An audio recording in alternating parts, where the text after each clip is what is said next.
Then, kasalukuyan po siya ay miyembro ng ating Council of Servants at siya po ang Council Advisor ng SSM at syempre ang mapagmahal na asawa ni Bro Tito Abis. Walang iba kundi si Sis Yuni Abis.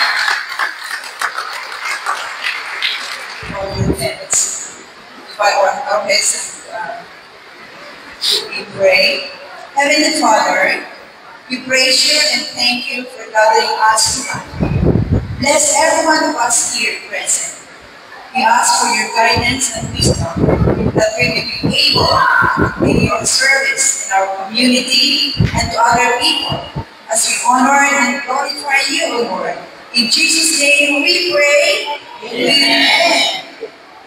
Isa rin yan sa kanina, I was just listening to the music played by our music ministry, and that napasa ko doon sa song kanina, Here We Are. Yung dalawa, parang hindi masyado ng yung title, sa dalawa nga ako kay Sis Pia, title nun, Here We Are pala. Kasi nabutan ko na yung Here We Are. Lifting our hands,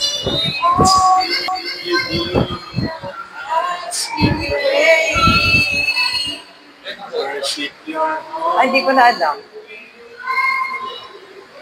Here we are, giving our praise to you.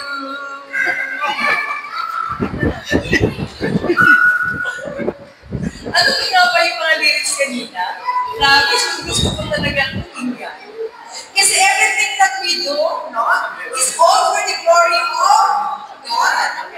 Everything that we do in our community. But it is not only in our community that we do something, but also to other people. That's why our talk tonight is service. Ayan na. Service to others is service to God. Thank you. Thank you. God said. Thank you. Hallelujah. Hallelujah. Yes, service to others is service to God. And our gospel, talagang tamang-tama din doon. It is because Jesus, binigyan niya ng laya ang mga disciples niya to serve. And there are a lot na nagawa nila na dahil din sa ating Panginoon sa Kristo.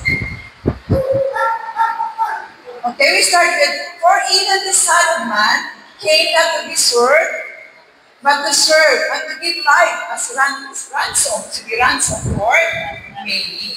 From Mark 10:45.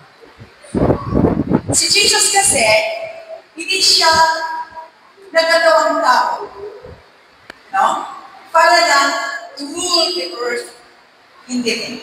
Hindi siya naging ruler. But then he was the servant to everyone. So, not to serve, but to serve. And to give life as a ransom for many. Kasi nga, ang dami ng kasalanan na nakikita niya sa earth. And hindi siya naging ruler, hindi siya naging leader, but rather a servant. And yes, one more. So what is service? The action of helping or doing work for someone. From the Bible, service means worship and obedience to God's commands. In lay term, service is helping or doing something for someone. Yung bang, kahit hindi lang, nagawa ninyo para sa isang tao, that's really service. And I think everyone here in our community has done something good for others, And all that you do is for what? For God. The Levites in the Old Testament, for example, were dedicated to service in the tabernacle, the place of worship and temple, a place for spiritual rituals and activities such as prayers and sacrifice. Sino yung alam? Sino ang mga Levites sa Old Testament?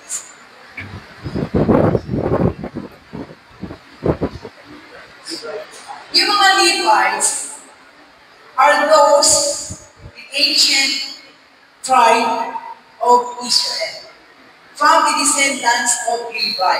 And Levi, one of the sons of Jacob. And sino naman si Jacob? Siya ay anak ni... Masama kayo na nag-book ng Bible? Anak nino? Si Jacob. Anak ni... I think so. Magbabayang kasama. I think we have to have a Bible study talaga. Now, yung mga Levites dito ay sila ang gumagawa, no? Ng mga service sa tabernacle. Actually, yung tabernacle natin ngayon, di ba papakita natin yung lagayan ng mosque? Ayan doon, no? Sa likod dito. Ayan, yung ba dito, natin yung tabernacle. No? Pero ang tabernacle noon, no? Na pinagsisilbihan ng mga Levites are those a place of worship. Okay? This is one way of demonstrating God's heart for justice and compassion. Kaya lahat naman na ginagawa ng mga Levites noon ay it is because demonstrating God's heart for justice and compassion. Yung mga ginagawa ng Levites noong unang panahon, ganoon din ang ginagawa natin. Meron din tayo, kasi prayer, ay sana sa Mass, may mga lector tayo, kasi yung mga Levites noon, they are teachers, judges, sila yung mga, parang sakristan ngayon, tumutulong doon sa mga gawain ng pari. They are gatekeepers, they are guards. Ang lahat na ito ay meron tayo sa Catholic Church. Amen? Brothers and sisters. Yeah? So following Christ's example, Jesus emphasized that He came to serve, not to be served. And His life exemplifies selfless service as a model for believers. Kasi kung tingnan mo na noon, hindi nila paniwalaan ng mga tao. Pero unti-unti na rin, no, nasusunod ang mga tao during the time of Jesus. Saan niya binuhay itong mga disciples niya? Yung mga apostles pala. Una. No? Karamihan mga fishermen, sabi, follow me, and then they follow. Hanggang sa sila ay binigyan na ng laya ng ating Panginoon sa Kristo na maging servants sa mga tao. Love as a motivation. True service is motivated by love for God and others, not by self-interest or a desire to earn God's favor. It also demonstrates compassion and forgiveness. When you serve people, when you serve other people, kahit na siguro sa mga pamilya natin, sa mga anak natin, sa mga kapatid natin, is there love? Kasi hindi ka naman makapag-serve sa ibang tao kung wala kang pagmamahal. Hindi ka makapag-serve sa ibang tao kung wala kang compassion. So there is love and compassion in serving people. It's a way of honoring and pleasing God. It is an indication of Christ's actions and teachings. Act of service to others. Yung mga ginagawa kaya natin, iniisipan natin, ay gagawin ko ito kasi I want to honor God. Hindi eh. Parang from your heart, nagawa ko yun, it is because there is love in you. There is compassion in you. And it's because Jesus is in you. Kaya, ginagawa mo pag-serve sa ibang tao. The true meaning of serving God is to do His will, doing what He commands us to do. Bakit nagkaroon tayo ng 10 Commandments? na tinutulog si Moses. Na si Moses, di ba? Siya nagkaroon ng kay Kumalis. Bakit? Kasi nakikita na ng ating Panginoon na napakadami na ang kasalanan sa libutan. Kaya pinadala na niya ang kanyang nag-iisang anak. Ang dami na eh. Dami ng kasalanan. So, it is only the 10 commandments, no, na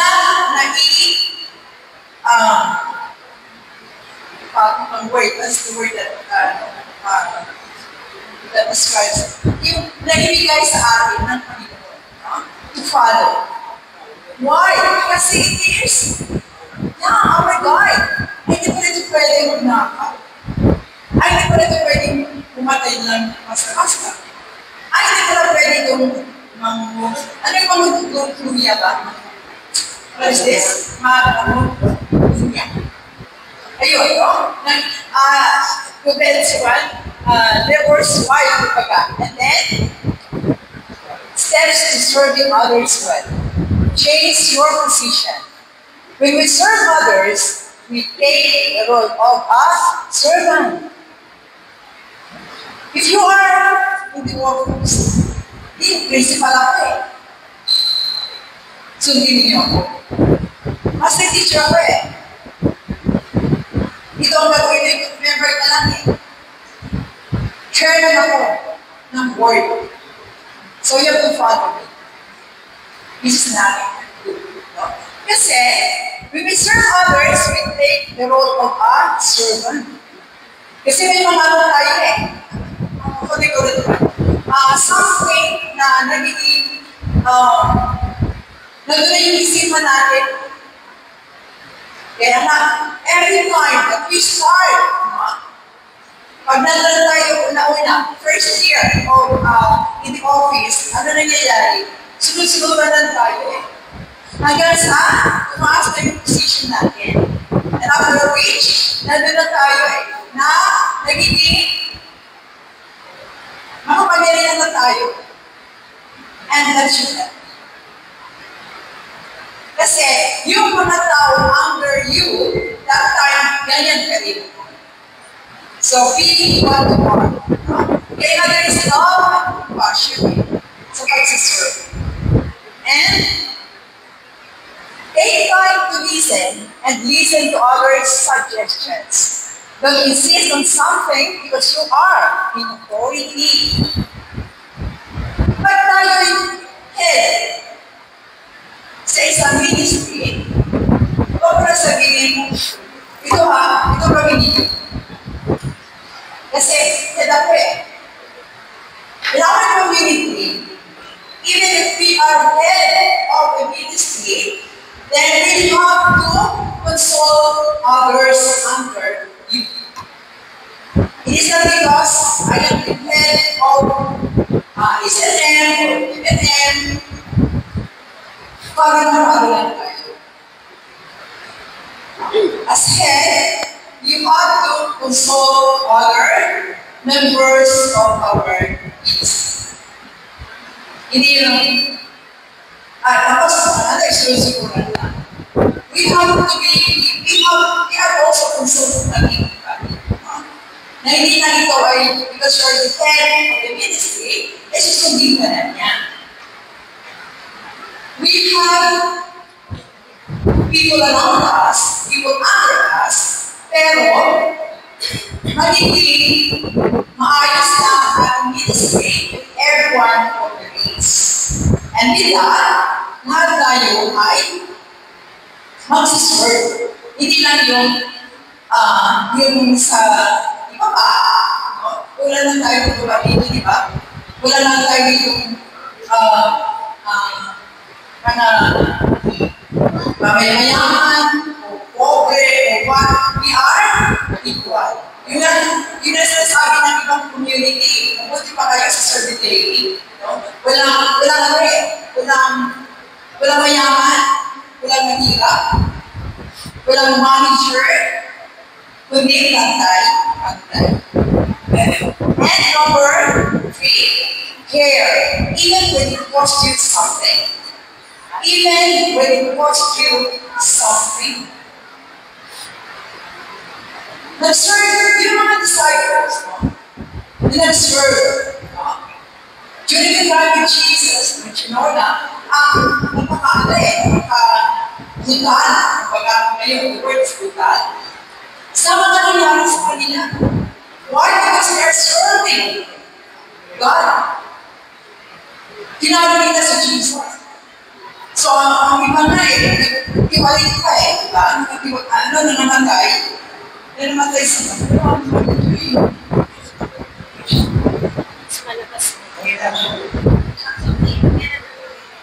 pag-iwalit pa yung namatay. So, di ba?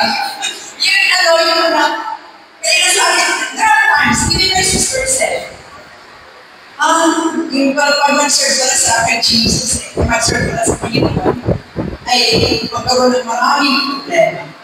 Wrong. Kung magkakaroon ka na ng problema, it is because God wants you to strengthen your faith.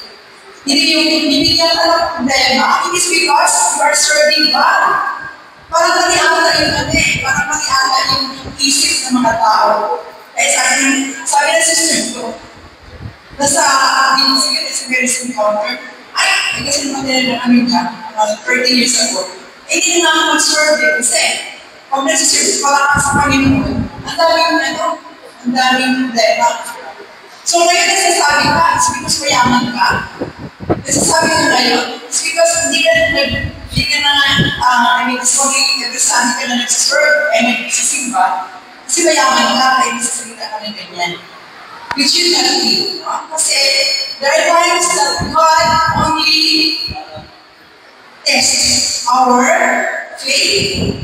Kung hanggang saan ka Kasi there are times na may mga yung pagsaserve natin, yung server kasi, pinagalitan ako Toxin coordinator na natin Toxin head ng SLM, ng MLM, SSM. May iba ang namin sa akin, hindi naman ako susunod. Parang ganun Remember, brothers and sisters, that we don't serve our members, but we serve God. Yun na natin isipin ninyo. Kaya ako sila. And in every, kahit na nasa office may mga alitan. Pero, it's just like brothers and sisters na at the end of the day, nagiging kayo pa rin as members of the community. Amen? Recognize that you might not be the whole solution. Recognize that one's on your job with the source of solutions. Oo nga. Pag may problema, and then, shepherd, or leader, head, hindi na siya dapat mag-solve ng problem. Yung members, the whole day. Kasi community nga kayo It is not only the head to solve. Hindi mo sipin, ako na magsusolve ito kasi alam din head. No. That should be a concerted effort of everyone in the community. Lalo na sa mga ministry. Every ministry. Na huwag natin pag-inari ang susunod ang mas-ibigit kasi. Kasi siya yung kasi sabi ko gawin ko, hindi ko ako tingnan niya ang gusto. Di ba something that's very minimal, and yet, nagkaroon na kayo na, yes, parang iba na yung that you not be. Because you are one community. And we saw that it is not only one, but community. And then, the times of giving and serving. Now, pag sa Bible, pag-usapan natin, when we serve, and when we give, ito yung mga susunod natin sa simbahan lang, Number 1 is tithes. mandatory act of giving end of your salary. And sa tinatanong sa bagay dito kung ano ang mga offering doon yung mga sasabalista, sabi mo, ipasok mo lang daw kukuha ka lang ng envelope, pasok ka sa simbahan nila, kukuha ka ng envelope, and then bibigyan mo na agad na times mo. And what of my anak, Iglesia Church, 10% of their salary every month. And here in our church, the Catholic Church, ang nangyayari sa ating people, our tithes is just only the offerings that is beyond obligation. Offering lang tayo sa simbahan. And we are also giving this, no? We are also having this in our community during each or sa iba natin mga seminars, for example. Pero beyond obligation. Hindi naman sabihan, ay, kung brother, bigyan ka ng 10,000 na. We are not obliged to give. It is only an offering. No? Hindi natin ibang mga sekta na talagang they are obliged to give 10% of their salary. Every month. And the first fruits, putting God first. Di ba mga first fruits? Ay bibigay ko ito dahil para sa Panginoon. I'm not giving this to the priest. I'm not giving this to the church, but I'm giving this because of my service to God. Amen? Kasi pag iniisip mo, yung pagbibigay mo, no? But you receive something for the people. I will tell you. Bibigay dito kasi kailangan kasi ng community namin. Sinasabi kasi magbigay. Wala pong pagmamahal sa pagbibigay. Wala pong passion. And then it comes giving. Giving money or food. Pag nakikita natin, yung mga tao sa paligid, humiling ng food. Humiling ng pera talaga. There was even a time. Nagmamadali kasi siyempre kung stop ang masasakyan mo, may mga paghihingi, no? Eh siyempre, magtutulog yung agad yung mga piso, 5 pesos. Abagay ng 25 piso ka piso. Out of that, dalawang 5 sa isang piso, alam ko 15. Nabigay mo ba lang 11 pesos? Alam mo, ginawa ng bata, tinapon yung piso. Sabi, hindi yung piso kasi hindi, 15 na. So, tinulungan mo na, and then, natatapon lang mo na. And, thanksgiving, kasi siguro lang mo na kailangan talaga. Sometimes you don't give money, instead you give food. Kasi mas kailangan nila. Nakikita nyo naman siguro, nakikita naman natin kung sino talaga yung dapat bigyan ng pagkain. Kasi dahil ang pera ay nagsusugalan ng mga bata pag pinagbibigyan natin. And serving others.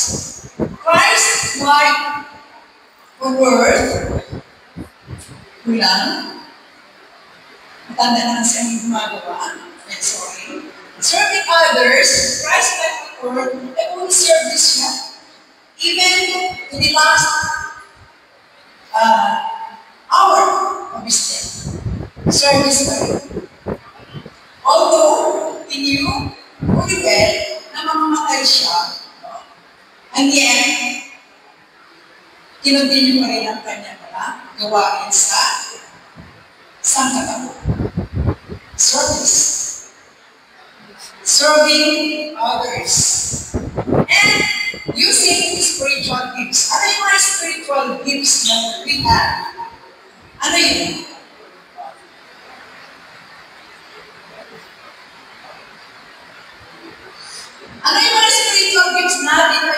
natin sa ibang tao. Yes, very good. Prayers, sabi ni Chief Julian.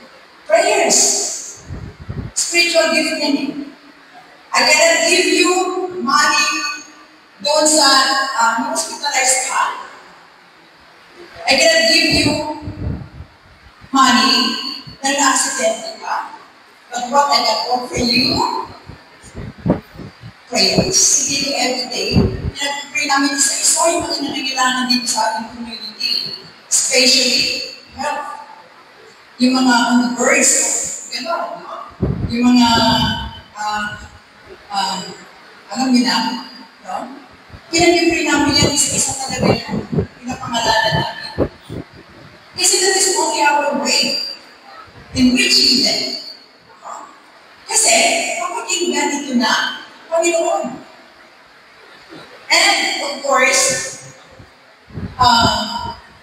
believers work effectively and foster unity and growth within Christian community. Foster unity and growth within Christian community. Spiritual growth, unity among your members. Bakit nagiging close masyado ang mga class?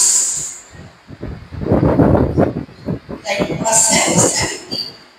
Nagiging close na sila sa isa't isa. Although ngayon pala sila ay nagkakilala. Why? Because of their service. Because of their getting, giving yung nagiging, parang sila nagkikita because of reunion. Because of their attendance. Kaya yung iba, pag walang isa, wala na rin ang isa. Together rin. Sige naku, Mr. Betty, kaya ko eh. Hindi, muna na yun. Sige naman, Mr. Betty, hindi na ako mag-attend eh. Kasi ayaw mo na rin. Is that a very good example of a good servant?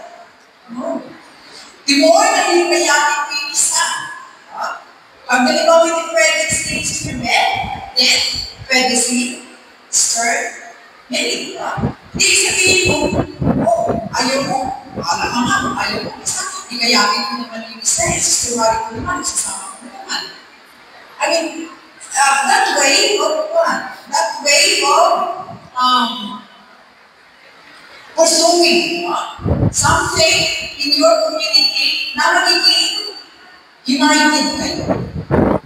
Na magiging isa kayo sa paniniwala, sa service, at sa what? At sa inyong spiritual growth. Kasi everything naman dito what we are doing is for our spiritual growth. Sabi niya, ano pag-iba ng couples for Christ and marriage encounter community. Yung mabuti ka nandito ko sa marriage encounter community rather than couples for Christ. Nagpapayapar ng ang sila. As far as I know, na nagkatunan sila ng prayer gathering. Well, anyway, we have also the sacrificial giving. This mirrors Christ's sacrifice in the cross. In human side, relinquishing something precious or significant for the sake of others. Sacrificial giving. You know, this one is a very good example of my sister, the youngest of our sisters. She was already offered a job in Canada. Pero, she was about to go. Ang kapatid namin, nagkaroon ng naging ano siya, yung chronic disease sa kidney. So, dialysis. So, she stayed. Nag-stay muna siya kasi ang wife niya sa kidney. Tapos ang mga anak niya, working. Pag mga bata, mga 17, mga 20 years old, 23 years old, parang walang di ba? So, she stayed. Nag-alaga mo na siya. And then, kumuha ka naman ng caregiver, ang kapatid kong lalaki na dialysis. And then, sige na, may caregiver ka na eh. So, again, she was offered another job in America. And then, nagkaroon naman ng sakit. Ang kapatid ko eh. Nagkaroon ng COVID. Smart station. Kasi that time, lahat ng mga hospital, di ba? Mga puno eh. Sa Cardinal siya, number 23 siya. May number pala yun doon eh. In every hospital, di ba, blood drain, no? Pag lalo mo na sa pag COVID ka pala, meron ka na eh. You are given a number kung kailan ka itin. Although it is a private hospital. So, he was sent home. Or after, imagine ka, nag-iisa siya. So, kapatid ko naman, nag-stay na naman siya, kapatid ko sister, baka alaga. Sacrificial giving. And remember this one, there was a time, ako kasi kayo na bigyan. Not even thinking, wala na ako. Yun lang ko eh, wala na ako. And then I got this very dear bagong bago, bigyan na natin. Dala-dala niya. Tapos, naging kaibigan ko, sabi ko, really, dala-dala ng bago mo, branded eh. Ito sa akin, uy, bago, ito bigyan ito na ako dala ng ito ng lapit. Sabi niya, hindi, gusto ko, hindi, siya ng bagyan. Siyempre, nabigay ito. So, return eh, yung bago ng lapit ko. Yan, bigyan ko ng plastic bag. Binigay ko sa kanya. Sabi ko, binigay ko yung bag mo, di ba? Sabi ko, hindi kasi gusto. Hindi ko rin na. And that is sacrificial giving. Now, you sacrifice in something na gusto mo, and yet, ibibigay mo lang. Sacrificial giving. And a good example is Abraham's willingness to sacrifice his son Isaac. Is a powerful system and two sacrificial giving. Dito sa Genesis 20. Na, dito ko, naiyak ko dito eh, sa story dito eh. When Abraham, sabi nga ni Jesus ay ng isang, ay voice na rin niya. Basta i-offer mo ang anak mo na si Isaac. Was about to papatayin. Nakilagay na sa tatay na naglagay na dito tayo. Tatay, na dito tayo. Nakalagay na paano lang parang nilamesa lang dito. Akala ni Isaac is a sheep. To go. Napapatayin. Kasi during that time, mahilig sila ng mga offering. Kinakata yung isang sheep, isang goat lamb, kasi offer sacrificial offering to God. Hindi niya alam na sa Isaac pala ay kakatayin. And when Abraham was about, napapatayin niya yung anak niya, then there was a age. And, ayun. Ano lang yun eh? Parang tinatry lang ni Lord sa Abraham kung hanggang saan yung kanyang faith. And can we do that to our own children? I think no. Pero in other things, syempre, kasi malaking pamilya natin. Diba? Natali siguro talagang nandito si Jesus, no? Magsabi, offer niya, kasi natin, hindi niya ipapagawa sa atin. But there are some acts that we do just to sacrifice. Now, in everything that we have in our mind, like for example, gusto ninyong magpunta sa ibang sa abroad. Nag-prepare lang kayo. This is always the case. Nagpe-prepare na kayo, hanggang week before na lang. Yung pala, nagkasakit ang inyong anak. Wala nagkasakit ang mother ninyo. So you have to stay. And eventually, you have learned na hindi ka pala dito. Hindi ka pala kayo dito. And everything go on, when I go abroad, I always pray. Lord, tama ba itong gagawin? Tama ba ito? Ang gagawin? So pray, always. Because in prayer, we are guided by the Holy Spirit. I was made to choose the first time that I traveled abroad for work. Siyempre, ang ganda na namin, teaching. Tapos sa Department of Interior. Hindi sa Department of Education, hindi sa Interior. And know what? The first job that I got, and my daughter, the only child that I got was only then 5 years old. At that time kasi gusto ko, magkaroon kami ng sariling bahay. Kasi, nandun kami sa apartment nila dito. May sarili niya, pero gusto ko ng sariling bahay. And so, that night, sabi ko ganun, we got 5 years old na anak ko, and I was crying so hard. And you know where I went? The first time. Saudi Arabia. And I was, nakita mo, the first time here, na puro mga patalag nakikita. Everyone was really loud. Di ba natatakot ka? But then, yun nga, maganda kasi trabaho, maganda ang offer, pero hindi mo kaya ang culture. Maganda yung more yung kasi sa Department of Interior, nagtuturo ka but then it's only 1 year. Then I changed to another country, and then another country, and then another country.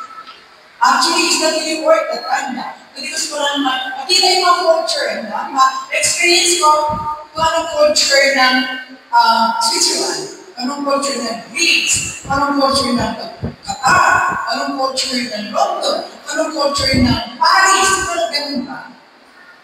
Kaya pag ganun, and then eventually, syempre, you have to choose between your family and your career. And it's the family that you choose.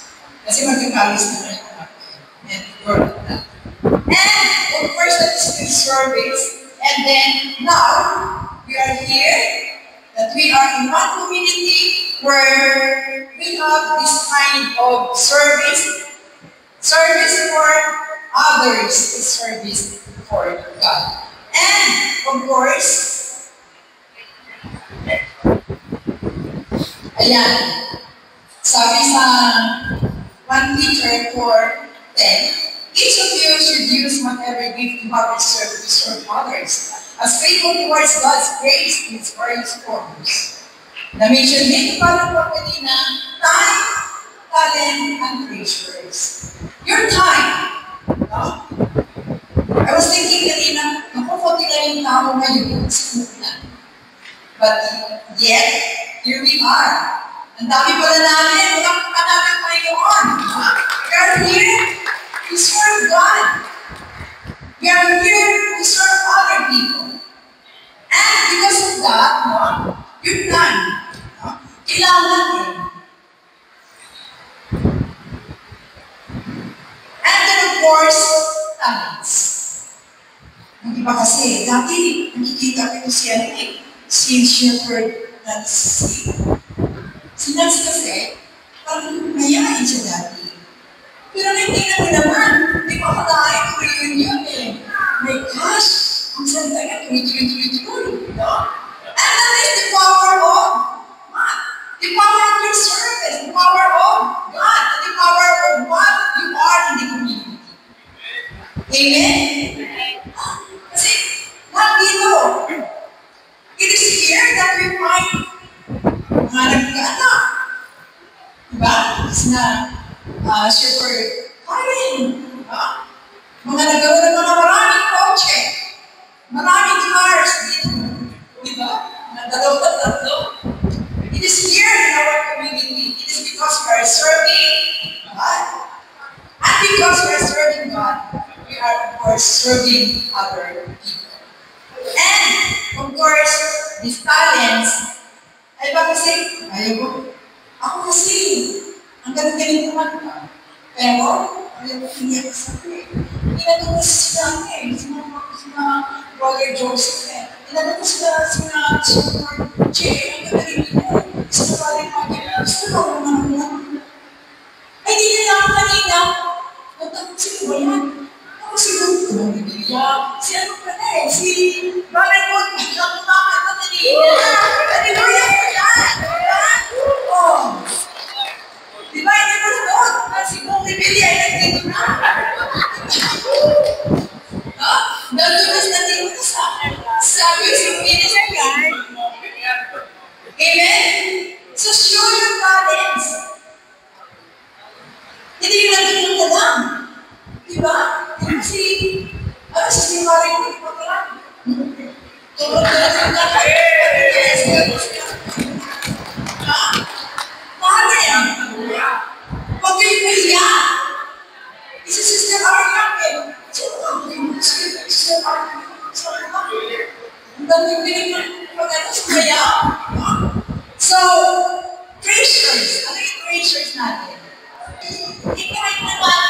Kahit na piso o 10 pesos you have in your wallet, di ba? Yung ano, yung sa Bible ba, yung woman na yun na lang siguro ang natural niya, binigay pa niya yung offer niya. So, your treasures. Ano yung, hindi na naman treasures na pera. Ano yung mga treasures ka rin ba? Mga bagay. Halimbawa yung sa outreach natin, hindi na natin ginagamit. Kapag na kayo sila na, hindi na natin magagamit. No? Okay. And this is experience with serving others. Have you experienced, do you think that you are blessed because you are serving? Amen. No? Serving allows us to discover and develop our spiritual gifts. Compared to church with human bodies are made up of many parts serving specific functions. Church is made up of people with different skills and abilities. Ayun. Ano yung human body? What are the parts for human body? Hands. So what can you offer? What can you serve? With the use of our hands. And what can you use with the use of what can you serve with the use of your mouth? And what you are doing there. Yes, talents, no? And then each of these have different, each of these has different functions. No? Human body. Pero sa church, ano yung mga ginagawa natin? Singing. Dancing. Talking. No? And all those that we are to serve in the church. And of course, serving allows us to experience miracles. Miracles. Don't you know that serving God, serving others, we have what? We experience miracles. Maybe, tingnan nyo lang yung nagawa ninyo sa ibang tao. Then you are serving, when you serve, you experience miracles. Like what Jesus at the wedding of Cana. Sabi ng mother niya, sabi na siya, what is the first miracle Jesus had done? Sinabi lang ni Mama Mary, walang wine. Sabi ni Jesus, this is not my time yet. Pero na ginawa niya, yan. Ginawa niya, wine, no? Then there become words of inspiration. Ayun.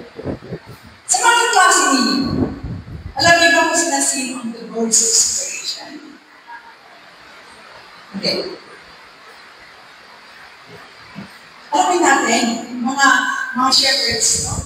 Even if you are the shepherds, even if you are outside that class, alam natin, puntahan natin, tingnan natin, talk to them, and then, magiging maayos ang kanilang pagsasama. It's not only the role of the shepherd, but the role of everyone of us here in the community. Our role is to help one another. Hindi lang po kita eh. Kasi siya niya, may shepherd na sila nga rin, classmate. Siya na na dyan. Siya na pakasal dyan. Hindi pa lang kasalan iba dyan eh. Balik siya. It is our role. It is our duty. Tingnan natin ang iba natin mga members. And of course, serving will also experience the joy and peace that comes from obedience. Siyempre, you know that. And use whatever gift you have received to serve others. Isa pa rin yan. And you know that already. And of course, serving helps us to be more like Jesus. Para bang pag-iisip natin na serve tayo, no? It is sometimes parang nagiging like Jesus na tayo eh. Kasi we gather our strength, we gather our mind on to serve people. It is because we're thankful God. And we should not focus resources and to others through serving. Yun na natin.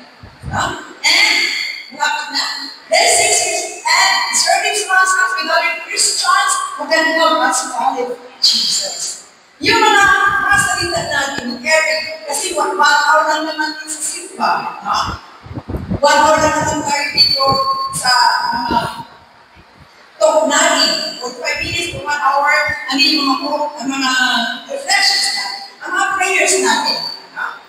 Then, serving increases our faith as we move out of our comfort zone. God increases our faith. Serving increases our faith. And, of course, serving also experience God's presence in new ways, encouragement, and healing go hand in hand. As we encourage others and we find healing, we are encouraged. Yes. And serving is good for your soul. Studies have shown that volunteering is so good for the mind and body. Mamaya ko sa ko. That is the least comes from stress and depression. Why? Alam mo yung kapitbahay namin nagkasakit. Edad ko lang yan. Mas younger na sa akin. 25 na. Mas younger sa akin 2 years.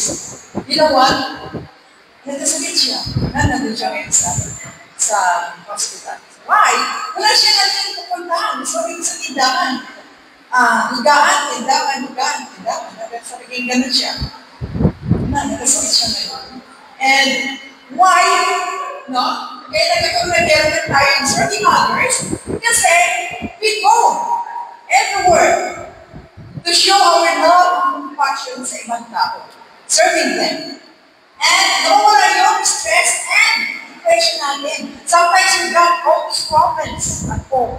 Pero pag punta ka, mag-serve sa ibang tao, punta ka, may mga gathering, punta ka ng mga seminars natin, nawawala yung ating problems. Amen? And of course, ito yung mga national exclamations for not serving. I don't apply. I don't know what I will do. I don't have any special skills to contribute. You do not need me. Ganun ba? Pag sabihin, naku, syempre, ang galing mo magsalita. Doon ka, magtutok ka. Nakakaya naman eh. Pero kaya ko yan. Pero hindi niya ginagawa. There are some people like that. Kasi they don't want to show their talents. They don't want to show their skills. Na pwede naman sila mag-serve. And of course, but reality, the Lord doesn't call the equipped. He equips the caller. Moses didn't think he was leader, but God worked through Moses to bring Israel out of slavery. David was the youngest of his brothers, more significant to all his brothers, but God worked through David to defeat the giant, and then to make him a king. Ayun, di ba? Nagpunta naman dito si Lord eh. Hindi yung equip na, kundi yung tinatawag pa lang niya. No? Okay, and then, of course, God, ayan, He wants to work. He wants us to work with Him. It means God desires to actively transform and shape a person's life, character, and actions according to His will and purposes, leading them to become more like Him and to fulfill His plans. Di ba? Para bang ano eh, through serving other people, natatransform ating character. No? Kasi nagiging maaway na tayo eh. Nagkakaroon na tayo ng compassion na dati hindi. Nagkakaroon na tayo ng faith to God. No? And it is because serving others is serving God. Amen? Amen. And stand, everyone, in the name of the Father, and of the Son, and of the Holy Spirit. Amen. Good evening again. Thank you po, sis. Thank you. Maraming sis Kirby. Napaka-full na mensahe para sa ating lahat na maraming paraan para